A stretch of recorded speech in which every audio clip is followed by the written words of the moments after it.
Hello everyone and welcome back to the channel.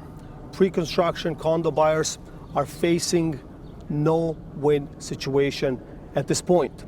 So if we go back a few years ago, we did notice that the pre-construction was definitely booming. We saw cranes all over Toronto and the GTA, and definitely the sales were up 1000%. At that point, interest rates were definitely low, and people were definitely trying to speculate, or they were trying to make that, I would say, investment or that future investment work for them and wait for that particular condo to be finished and to make a couple of bucks. So things have definitely changed. So what has changed? So a couple of things. One is that some of these actual projects did not even get developed. So they went under. They went belly up, right? So that's one of the situations. The second situation is that they have definitely finished that particular project and these buyers are about to receive their keys. But now there are thousands of these units closing at the same time in Toronto and Toronto GTA area, right? So what happens is, they have purchased that condo with the low interest rates. Now they're looking at different bank rates, they're looking at different closing costs, and they're looking, even the occupancy rate, it's high, right? So now looking at at all the situations, I think these buyers are in a lose-lose situations, and I will explain how. So one of the things is, let's give an example of $750,000 as an example.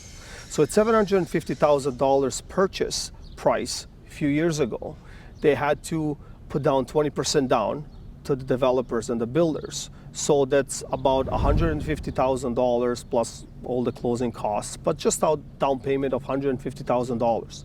Now, if they're trying to sell that particular condo, their down payment will be technically lost, right? Because these prices now, these condo prices are not valued at $750,000, right? So that's number one, right? So now they have to make that particular business decision what they would like to do. So like I said, they have the down payment of $150,000, which is 20% on $750,000. Now they have to decide is what they will do. If they close on that particular property, now they're dealing with something else. Like they will have to deal with the tenants. If the tenants will pay, will that particular cost of that lease to those tenants, will it cover all the costs, right?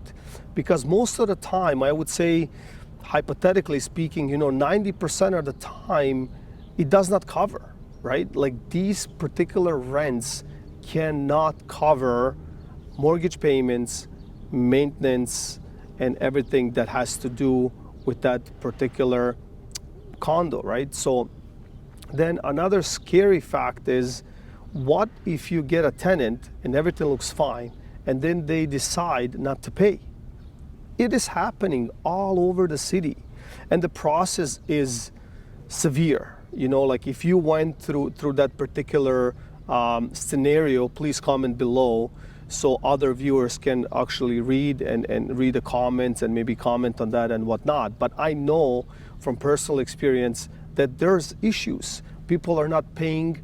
They're definitely squeezed on their end and whatnot. So what do you do? I mean, do you sell for loss, which nobody likes to do? Nobody likes to sell for loss. Lose your down payment, or rent and hope that just down the road, at some point, you will gain back your deposit or maybe profit, deal with the tenants in the meantime and whatnot, right? So they're definitely, hurting. And I know, half of the people sitting on the other side of the fence are saying, and so what? I mean, look, if you own any type of real estate, this is concerning, because somewhere down the line, it will affect you as well, right? So considering that there are hundreds of units, thousands of units for sale in GTA, and they're not selling as quickly, right? So yes, you could get a deal, right? Nowadays, you can, make that bargain, even though these sellers are not really catching on, because they're hoping, okay, another 3 months. Let me go another 3 months and let's see what's going to happen, right? So that's that mindset, because nobody likes to lose money, and it is completely understandable. Some of these buyers, from a few years ago, they borrowed money from their line of credits, they borrowed money from their homes, HELOCs. Who knows what they did in order to scramble that $150,000 in this example and buy that future investment. Maybe that investment was, for the lack of benefit down the road.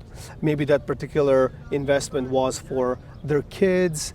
Maybe like there's so many things, or just like, they just wanted to invest. Like they just wanted to play that game of being that investor's game, right? Even though that game is very expensive, very challenging, and it takes a lot to do. So having said that, like I said, if you have any experiences like that, please comment below. I would like to know. I will reply on your comments.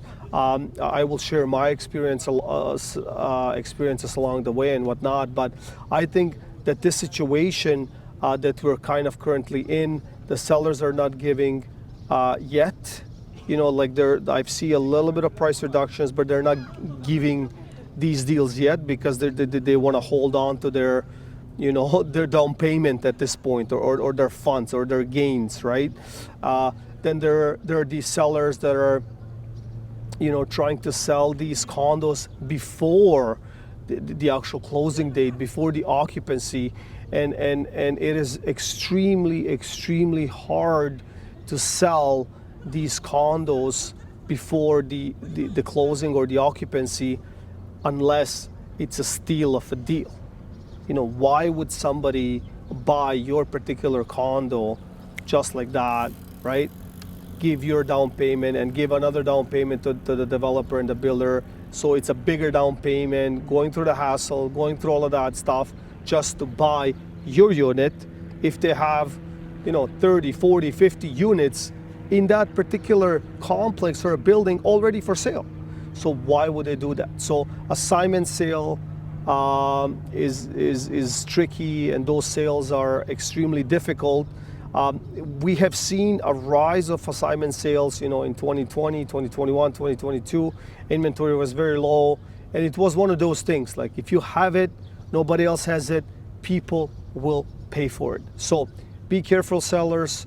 Now we're going through a particular ride, I would say, or a period where you would have to decide, look, I will just throw all the chips on the table, take whatever I can, take my gains, call it a day, and just move on. Or I would close if you can, negotiate with your bank, somehow close, rent it out, and experience that game of tenants. It could be good. In my personal opinion, I had great experiences with tenants.